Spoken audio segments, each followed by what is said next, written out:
Even if dreams can show us the future, this dream did not make sense. Must I never pass a lorry on a clear road? Can a dream show us the future and give us the opportunity of changing it? It is hard to believe. If we can see the future in a dream, then surely the future already exists.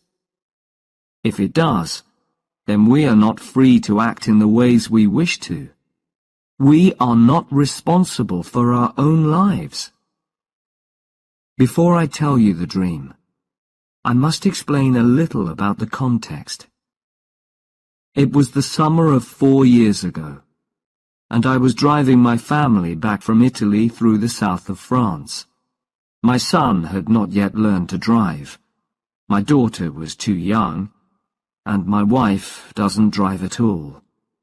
I had been at the wheel for the best part of 3 weeks. Perhaps I was tired.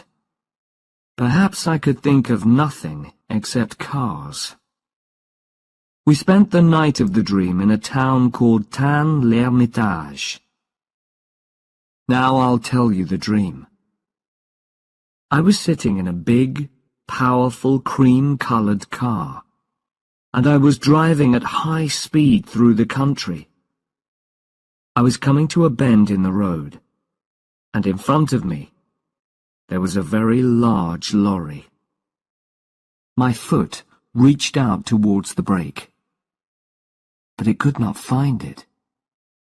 I looked down. There was no brake. Worse, my hands held empty air. There was no wheel for them to hold. There were no controls of any kind. Already we were almost into the back of the lorry. I shouted in fear. Then I heard a calm voice coming from my left, and I turned my head. A stranger was sitting there. He was a cheerful man of about 40. He was wearing an expensive shirt, and on his head he had a red hat. I couldn't understand what he said. He spoke very quickly in French, and my own French is not very good. I didn't, in fact, care what he said. My eyes were on his clean, fat hands, which were holding the wheel. This car had its wheel on the left. He, not I, was in control. We drove safely round the bend. He turned the wheel slightly to place the car in the middle of the road. He was going to pass the lorry. The road stretched straight ahead. It was bright in the sunlight, and it was quite empty. Only one other person was in sight. A woman was sitting outside a small house with white walls, and this house was almost exactly ahead of us. She was sitting by a table, putting some flowers in pots. She wanted to sell us some, and waved them at us. This sight, for some reason, filled me with a terrible fear. The flowers made me think of death, and our final resting place. At this moment, we were level with the lorry, and ready to pass it. But then, the lorry began to turn away from the side of the road towards our car. It appeared that the driver was doing this on purpose. The stranger by my side shouted loudly and tried to move out of the way. There was a terrible noise from the back of the car, and then an explosion. The earth seemed to turn over, and the noise of flames burned in my ears. At that point, I woke up in fear. I was very worried by this dream, and could not sleep again. It seemed to have a message, and I wanted to explain it. Even if dreams can show us the future, this dream did not make sense. Must I never pass a lorry on a clear road? The road to Paris is always filled with very large lorries. Most of them come up from Marseille, and I always have to pass them when the road is clear. I can't drive slowly behind them forever. No, this was not the meaning of the dream. At its heart was some kind of fear. I had to recognize my fear, and then I could forget all about it. I thought about my driving during the last 3 weeks. I tried to remember all the lorries and all the small white houses. I thought of all the cars which were painted cream. I remembered nothing of any great interest. I had imagined that the road in the dream must be in France. It was long, empty, and straight. But then I remembered that we had passed the lorry on the right. So the dream was about a road in England. In England, all cars keep to the left. Immediately, I remembered something. 2 years before this, I was travelling in the north of England. An American and I were making some radio programs. He had brought his car from America, and of course the driver sat on the left side. The brakes and other controls were also on the left. But the colour of his car was not cream. The American was a careless driver, and often passed other cars against my advice. Remember that I was in a better position to see. I was sitting on the right. Once, just after Nottingham, he played chicken. You probably know about chicken. It is a game that is played on the roads. It is becoming more and more popular in America because long journeys are often very dull. You just move your car into the middle of the road and stay there. When another car appears, it comes towards you in the middle of the road. The driver who turns away is the chicken. Quite often, neither driver turns away. I expressed my displeasure at this game in language that the American could not fail to understand. We did not play it again, but it had probably left its mark on my mind. So then, when I was asleep, I experienced it all again in a dream. I also remembered something else while I was having breakfast. When we played chicken, it was an uncommonly windy day. We stopped at Chesterfield, and the American bought a hat. It was a black hat, not a red one, but in dreams details are not always exact. After this, I forgot about the dream until the afternoon. The big French lorries often play their own game. They stay in the middle of the road, and you can't pass them. You have to stay behind them.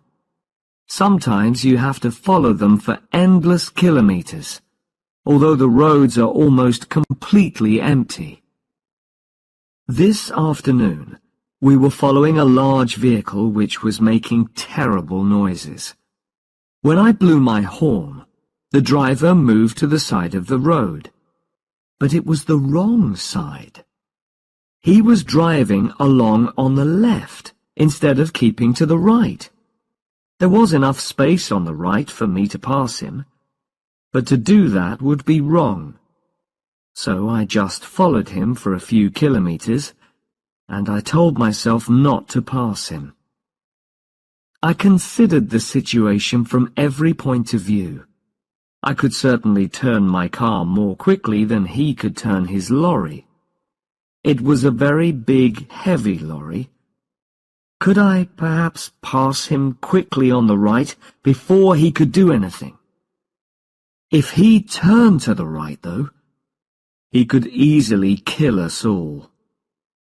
He probably wanted a bit of fun, but he might want an accident.